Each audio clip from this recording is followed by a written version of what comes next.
श्री सचि सुता नवद्वीप बिहारी। जय हरि श्री हरि जय जय गौर हरि। जय हरि श्री हरि जय जय गौर हरि।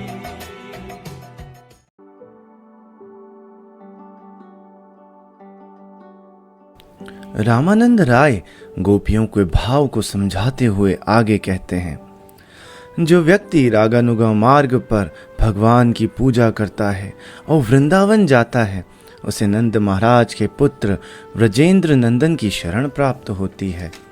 इस मुक्त अवस्था में भक्त भगवान की दिव्य प्रेमा भक्ति के 5 रसों में से किसी एक रस के द्वारा आकृष्ट हो जाता है। वह उसी भाव से भगवान की सेवा करते रहने से गोलोक वृंदावन में कृष्ण की सेवा करने के लिए आध्यात्मिक शरीर प्राप्त करता है। जो संत जन उपनिषदों का प्रतिनिधित्व करते हैं, वे इसके ज्वलंत उदाहरण हैं। रागानुगा प्रेम के मार्ग पर भगवान की पूजा करके उन्होंने नंद महाराज के पुत्र व्रजेंद्र नंदन के चरण कमल प्राप्त किए। बड़े बड़े मुनि योगाभ्यास तथा प्राणायाम द्वारा अपने मन तथा इंद्रियों को जीतते हैं। इस तरह योग में प्रवृत्त होकर वे अपने हृदयों के भीतर परमात्मा का दर्शन करते हैं और अंततः निर्विशेष ब्रह्म में प्रवेश करते हैं।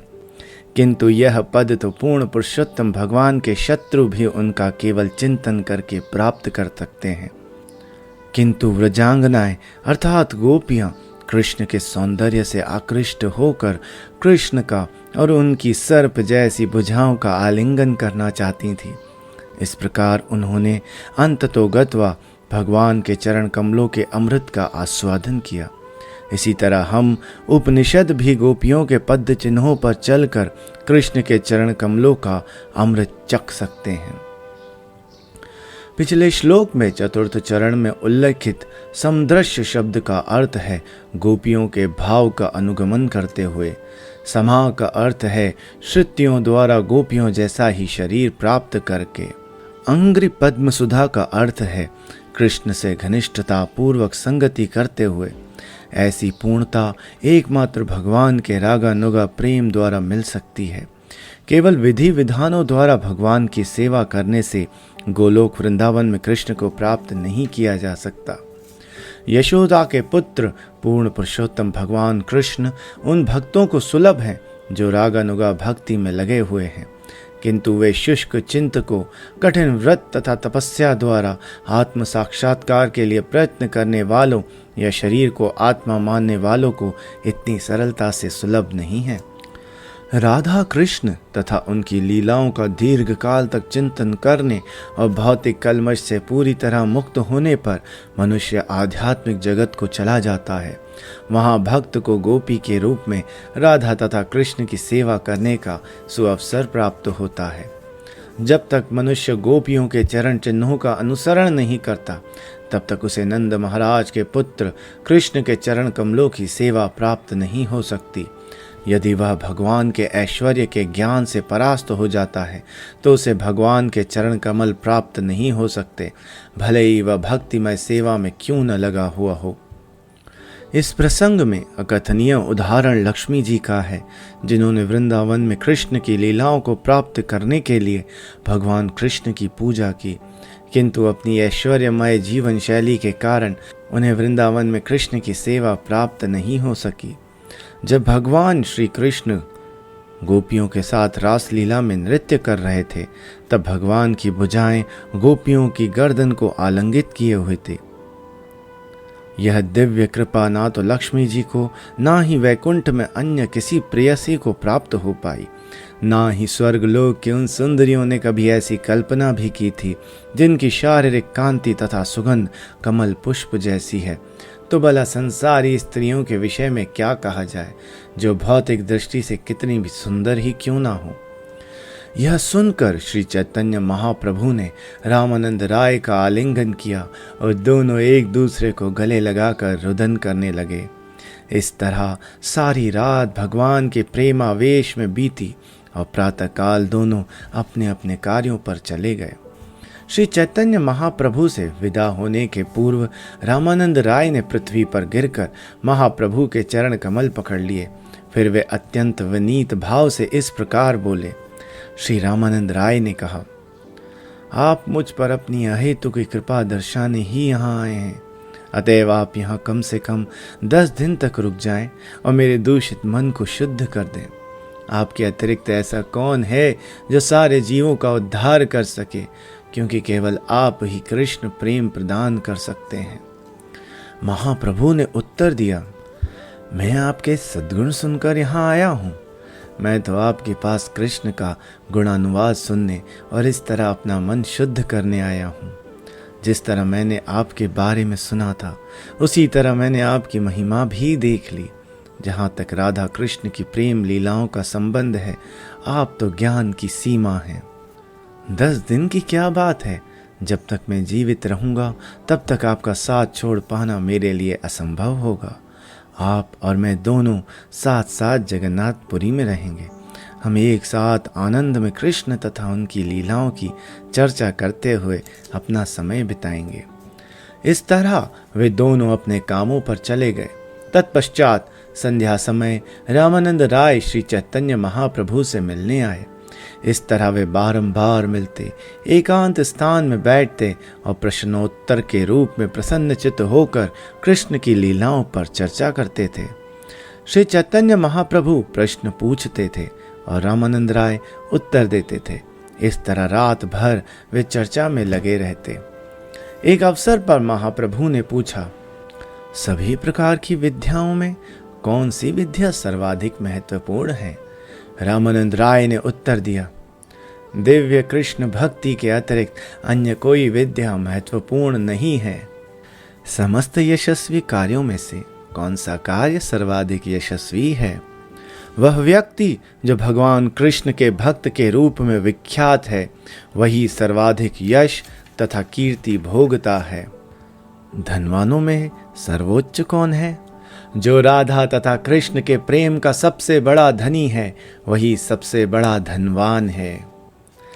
समस्त दुखों में से कौन सा दुख सर्वाधिक कष्टदायक है? मेरी जानकारी में कृष्ण भक्त के विरह से बढ़कर कोई दूसरा असह्य दुख नहीं है। समस्त मुक्त पुरुषों में किसे सबसे महान माना जाए?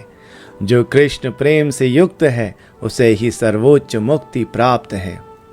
अनेक गीतों में से किस गीत को जीव का वास्तविक धर्म माना जाए? श्री राधा तथा कृष्ण के प्रेम का वर्णन करने वाला गीत अन्य समस्त गीतों से श्रेष्ठ है। समस्त शुभ तथा लाभप्रद कार्यों में से जीव के लिए सर्वश्रेष्ठ कार्य कौन सा है? एकमात्र शुभ कार्य कृष्ण भक्तों की संगति है।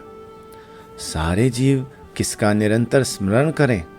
स्मरण करने के लिए मुख्य वस्तु सदैव भगवान के नाम, गुण तथा लीलाएं हैं।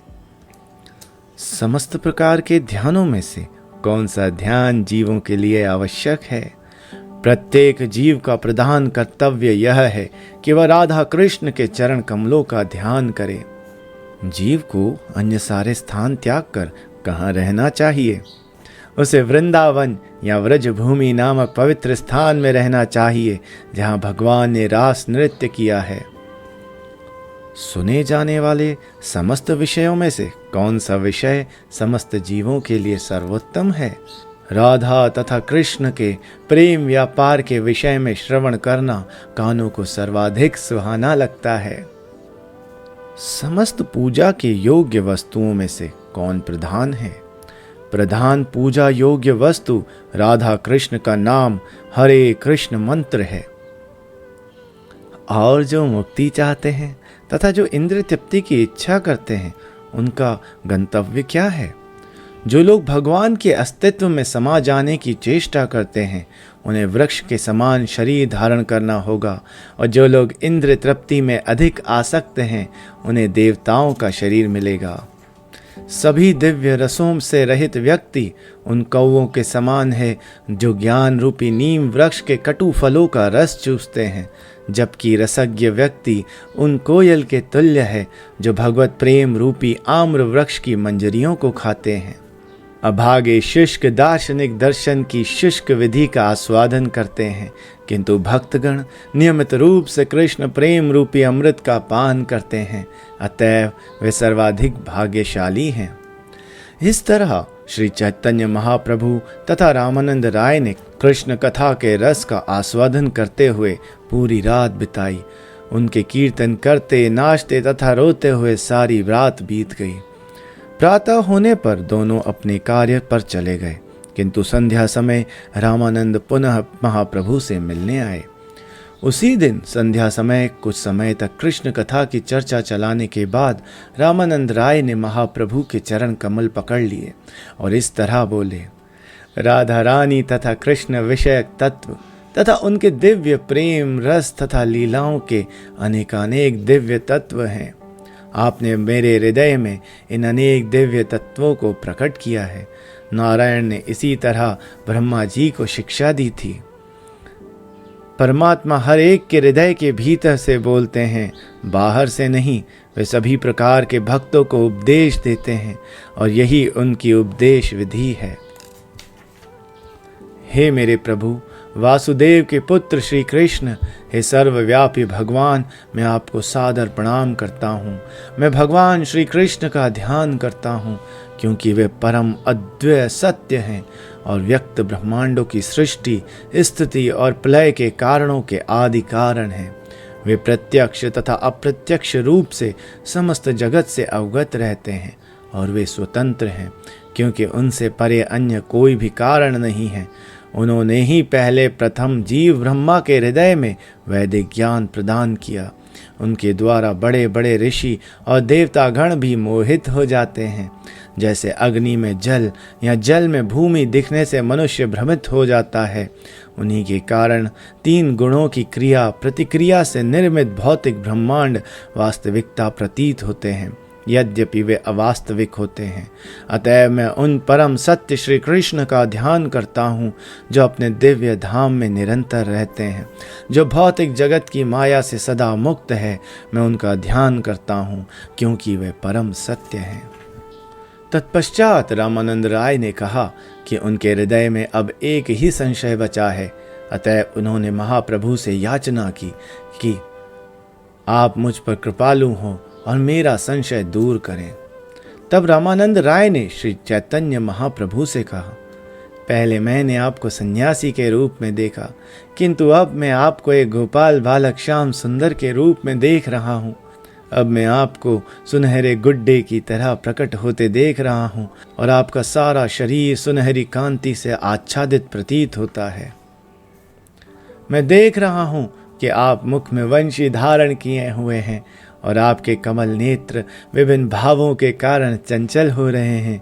मैं आपको वास्तव में इसी रूप में देख रहा हूँ और यह अत्यंत अद्भुत है। हे प्रभु, कृपया निष्कपट भाव से बतलाएं कि ऐसा क्यों हो रहा है। श्री चैतन्य महाप्रभु ने उत्तर दिया, आप में कृष्ण के प्रति प्रगाढ़ प्रेम है और जिसमें भगवान के प्रति ऐसी प्रगाढ़ भाव में प्रेम होता है, वह स्वाभाविक रूप से वस्तुओं को इसी तरह से देखता है। आप इसे निश्चय जाने। आध्यात्मिक स्थिति में उन्नत भक्त प्रत्येक चर तथा अचर वस्तुओं को भगवान के रूप में देखता है। उसे इधर उधर देखने वाली सारी वस्तुएं भगवान कृष्ण के ही स्वरूप जान पड़ती हैं। महान भक्त अर्थात महाभागवत अवश्य हर चर तथा अचर को देखता है, किंतु वह उनके बाह्य रूपों को नहीं देखता। प्रत्युत वह जहाँ भी कहीं भी देखता है, उसे तुरंत भगवान का स्वरूप प्रकट होते हुए दिखता है। श्री चैतन्य महाप्रभु ने आगे कहा, भक्ति में अग्रसर व्यक्ति हर वस्तु के भीतर आत्माओं में के आत्मा पूर्ण पुरुषोत्तम भगवान कृष्ण को देखता है। फलस्वरूप वह पूर्ण पुरुषोत्तम भगवान के स्वरूप को समस्त कारणों के कारण का रूप में देखता है और यह समझता है कि सारी वस्तुएं उन्हीं में स्थित है। कृष्ण प्रेम के भाव में पौधे, लताएं तथा वृक्ष फूलों तथा फलों से लदे थे, जिसके कारण वे झुके जा रहे थे। वे कृष्ण के ऐसे प्रगाढ़ प्रेम से प्रेरित थे कि वे लगातार मधु की वर्षा कर रहे थे। इस तरह गोपियों ने वृंदावन के पूरे जंगल को देखा। हे राय, आप महान भक्त हैं और राधा कृष्ण के प्रेम भाव से सदैव पूरित रहते हैं। अतएव आप जहाँ कहीं जो कुछ देखते हैं वह आप में कृष्ण भावना अमृत को जागृत करता है। रामानंद राय ने उत्तर दिया, हे प्रभु, कृपया आप इन सारी गंभीर बातों को छोड़ दें। कृपया आप मुझसे अपना असली रूप मत छिपाएं। हे प्रभु, मैं जानता हूं कि आपने श्रीमती राधा रानी का भाव तथा शारीरिक वर्ण धारण कर रखा है। इस तरह आप अपने निधि दिव्य रस का आस्वादन कर रहे हैं और इस तरह श्री चैतन्य महाप्रभु के रूप में अवतरित हुए हैं। हे प्रभु, आप निजी कारणों से चैतन्य महाप्रभु के इस रूप में अवतरित होकर प्रकट हुए हैं। आप अपने स्वयं के आध्यात्मिक आनंद का आस्वादन करने के लिए आए हैं और साथ ही साथ भगवत प्रेम का प्रसार करके सारे जगत को रूपांतरित कर रहे हैं। हे प्रभु, आप मुझे मुक्ति प्रदान करने के लिए अपनी अहेतु की कृपा से मेरे समक्ष प्रकट हुए हैं। अब लेकिन आप छल कर रहे हैं। ऐसे व्यवहार का क्या कारण है? भगवान कृष्ण समस्त आनंद के आगार हैं और श्रीमती राधा रानी साक्षात महाभावमय भगवत प्रेम की मूर्तिमान स्वरूप हैं। श्री चैतन्य महाप्रभु में ये दोनों स्वरूप मिलकर एक हो गए हैं। ऐसा होने के कारण श्री चैतन्य महाप्रभु ने रामानंद राय को अपना वास्तविक स्वरूप दिखलाया। वह स्वरूप देखकर रामानंद राय दिव्य आनंद के कारण मूर्छित हो गए। वे खड़े नहीं रह सके, अतः भूमि पर गिर पड़े। जब रामानंद राय मूर्छित होकर भूमि पर गिर पड़े तो चैतन्य महाप्रभु ने उनके हाथ का स्पर्श किया, जिससे उन्हें तुरंत चेतना प्राप्त हो गई। किंतु जब उन्होंने श्री चैतन्य महाप्रभु को सन्यासी वेश में देखा तो वे आश्चर्यचकित हो गए। रामानंद राय का आलिंगन करने के बाद महाप्रभु ने उन्हें सांत्वना दी और बतलाया, आपके अतिरिक्त अन्य किसी ने यह स्वरूप नहीं देखा है। मेरी लीलाओं तथा रसों का सारा तत्व आपको ज्ञात है, इसलिए मैंने आपको यह स्वरूप दिखलाया है। वास्तव में मेरा शरीर गौर वर्ण का नहीं है। यह तो श्रीमती राधा रानी का शरीर का स्पर्श करने से ऐसा प्रतीत होता है, किंतु राधा रानी नंद महाराज के पुत्र के अतिरिक्त अन्य किसी का स्पर्श नहीं करती। अब मैंने अपने शरीर तथा मन को श्रीमती राधा रानी के भाव में रंग लिया है। इस तरह मैं अपने ही माधुर्य का आस्वादन उस रूप में कर रहा हूँ। अब कोई ऐसा गुप्त कार्य नहीं है जो आपसे अज्ञात हो। यद्यपि मैं अपने कार्यों को गुप्त रखने की चेष्टा करता हूँ, फिर भी आप मेरे प्रति अपने उन्नत प्रेम के कारण प्रत्येक बात को विस्तार से समझ सकते हैं। इन सारी बातों को गुप्त रखें, आप इन्हें कहीं भी प्रकट ना करें, क्योंकि मेरे कार्य उन्मत्त व्यक्ति जैसे प्रतीत होते हैं। अतएव लोग उनकी गंभीरता न समझते हुए हंसी उड़ा सकते हैं। मैं सचमुच उन्मत्त व्यक्ति हूँ और आप भी उन्मत्त हैं, अतएव हम दोनों समान धरातल पे हैं। इस तरह श्री चैतन्य महाप्रभु तथा रामानंद राय ने कृष्ण की लीलाओं पर चर्चा करते हुए सुखपूर्वक 10 रातें बिताई। रामानंद राय तथा श्री चैतन्य महाप्रभु के बीच हुई वार्ताएं अत्यंत गूढ़ हैं, जो वृंदावन में राधा तथा कृष्ण के माधुर्य प्रेम से संबंधित है। यद्यपि दोनों ने इन लीलाओं पर विस्तार से बातें की, किंतु वे उनका पार नहीं पा सके। वस्तुतः ये वार्ताएं उस विशाल खान के तुल्य है, जहाँ पर एक ही स्थान से सभी तरह की धातुएं निकाली जा सकती हैं, यथा तांबा, कांस, चांदी, सोना तथा अन्य सभी धातुओं का आधार चिंतामणि पत्थर है। श्री चैतन्य महाप्रभु तथा रामानंद राय ने एक से एक उत्तम धातुओं को निकालने वाले खनिक का काम किया। उनके प्रश्न तथा उत्तर बिल्कुल इसी तरह के हैं। अगले दिन श्री चैतन्य महाप्रभु ने प्रस्थान करने के लिए रामानंद राय से अनुमति मांगी। विदा होते समय महाप्रभु ने राय को निम्नलिखित आज्ञा दी। श्री चैतन्य महाप्रभु ने उनसे कहा, आप सारे भौतिक कार्यकलाप छोड़कर जगन्नाथपुरी जाएं। मैं अपनी तीर्थ यात्रा समाप्त करके शीघ्र ही वहां लौट आऊंगा। हम दोनों जगन्नाथपुरी में मिलकर रहेंगे और कृष्ण कथा कहते हुए सुखपूर्वक अपना समय बिताएंगे। तब श्री चैतन्य महाप्रभु ने रामानंद राय का आलिंगन किया और उन्हें उनके घर भेजकर वे स्वयं विश्राम करने लगे। प्रातःकाल जगने के बाद श्री चैतन्य महाप्रभु स्थानीय मंदिर में गए, जहाँ हनुमान जी का विग्रह था। उन्हें नमस्कार करने के बाद महाप्रभु ने दक्षिण भारत के लिए प्रस्थान किया। विद्यानगर के सारे निवासी विभिन्न मतों को मानने वाले थे, किंतु श्री चैतन्य महाप्रभु का दर्शन करने के बाद उन्होंने अपना अपना मत त्याग दिया और वैष्णव बन गए। रामानंद राय श्री चैतन्य महाप्रभु के विरह में विह्वल हो उठे। वे अपने सारे भौतिक कार्यकलाप त्याग कर महाप्रभु के ध्यान में मग्न रहने लगे। मैंने श्री चैतन्य महाप्रभु तथा रामानंद राय के मिलन का संक्षेप में वर्णन किया है। इसका पूरे विस्तार से वर्णन कर पाना संभव नहीं है। यहाँ तक कि 1000 फनों वाले भगवान शेषनाग भी इसका वर्णन नहीं कर सकते। श्री चैतन्य महाप्रभु के कार्यकलाप गाढ़े दूध के समान हैं और रामानंद राय के कार्यकलाप मिश्री के ढेर के समान हैं। उनका मिलन गाढ़े दूध और मिश्री के मिश्रण के समान है। जब वे राधा तथा कृष्ण की लीलाओं के विषय में बातें करते हैं तो मानो उनमें कपूर मिल गया हो। जो व्यक्ति इस मिश्रित व्यंजन का स्वाद चखता है वह परम भाग्यशाली है। इस अद्भुत व्यंजन को कानों से ग्रहण करना होता है। जो इसे ग्रहण करता है वह इसका और अधिक आस्वादन करने के लिए लालायित हो जाता है। रामानंद राय तथा श्री चैतन्य महाप्रभु की वार्ताओं को सुनकर राधा कृष्ण लीलाओं के रसों का दिव्य ज्ञान प्राप्त होता है। इस तरह राधा तथा कृष्ण के चरण कमलों के प्रति अनन्य प्रेम विकसित हो सकता है। लेखक का हर पाठक से यही अनुरोध है कि इन वार्ताओं को श्रद्धा पूर्वक बिना तर्क किए सुने। इस तरह से अध्ययन करने पर ही वह श्री चैतन्य महाप्रभु के गूढ़ तत्व को समझ सकेगा। श्री चैतन्य महाप्रभु की लीलाओं का यह अंश परम गोपनीय है। मनुष्य केवल श्रद्धा से तुरंत लाभान्वित हो सकता है, अन्यथा तर्क करने से वे इससे वंचित रहेगा। जिसने श्री चैतन्य महाप्रभु, नित्यानंद प्रभु तथा अद्वैत प्रभु के चरण कमलों को सब कुछ मान रखा है, वही इस दिव्य खजाने को प्राप्त कर सकता है। मैं श्री रामानंद राय के चरण कमलों में 1 करोड़ बार नमस्कार करता हूँ, क्योंकि श्री चैतन्य महाप्रभु ने उनके मुख से प्रचुर आध्यात्मिक ज्ञान का विस्तार किया।